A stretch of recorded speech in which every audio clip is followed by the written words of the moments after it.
Welcome back to the second hour of KTN News Center. We go straight to Mombasa County and let's link up with our reporter Brenda Kerubo, who is following up on this story when it comes to the arrest of Malindi Member of Parliament. Brenda Kerubo, I know you're inside the courtroom, probably may not get me clearly, but has the Member of Parliament been arraigned in court?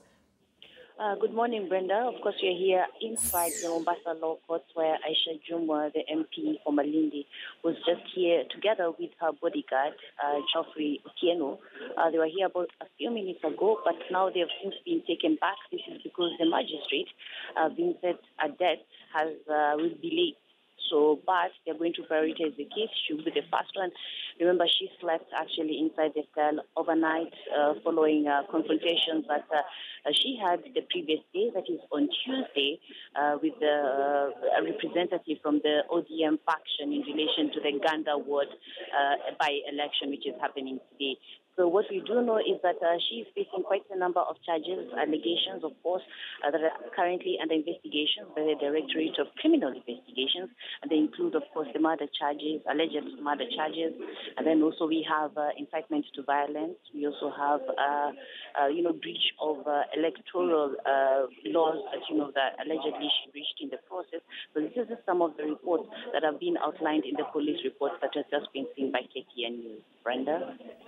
All right, Brenda Kerubo, just lastly, I still believe you can hear me clearly. So as much as you're expecting the ODM Member of Parliament for Malindi to be arraigned in court, are there likelihood of her supporters being in the courtroom?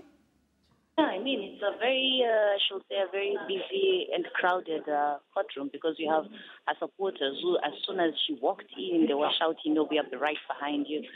We are here for you. We are here with you." And also her team of lawyers who are very patient and waiting to see whether, the magistrate, Vincent Adet, is going to give a bail or not.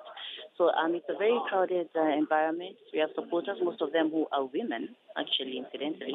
Most of them are women, and her team of lawyers who are just waiting to see whether the judge will give a ruling in relation to giving her bail or not. Remember, this is just allegations, so we're waiting to see whether also the other allegations in relation to the other crimes that have been mentioned, including assault, breaching of the electoral conduct. We also see in breaching of electoral practices and laws. Also, those ones are also in line with the police report that we saw. We're also waiting to see whether, she'll be bailed out because of these specific offences. We do know that yesterday evening at around 5:20 a.m., when the magistrate made the ruling, he did say that he doesn't want to make a ruling out of office hours. Remember, office hours close at around 5 a.m., 4:30. So he said that currently, right now, at the moment then, he didn't want to make a ruling, but he said he will issue it today morning. So we're waiting to see whether, the Malindi MP will actually get bail or not. Incidentally, someone else who's also with her is her bodyguard, who's also in line with this, Geoffrey Otieno. He's also facing more or less similar charges. He was present with her when the incident happened on Wednesday afternoon, when it happened at the Ganda ward ODM representative place. That was when the shootout happened, and it ended up one person was killed, was allegedly a relative to the Ganda MP representative for ODM. All right. Thank you so much, Brenda Kerubo, for that report, talking to us from the courtroom in Mombasa Law Courts. She'll give us that live coverage of that court ruling, whether Malindi Member of Parliament Aisha Jumwa will be released on bail or she'll continue being a guest of the state. Remember that also today we're still following up on another developing story in Mombasa. Residents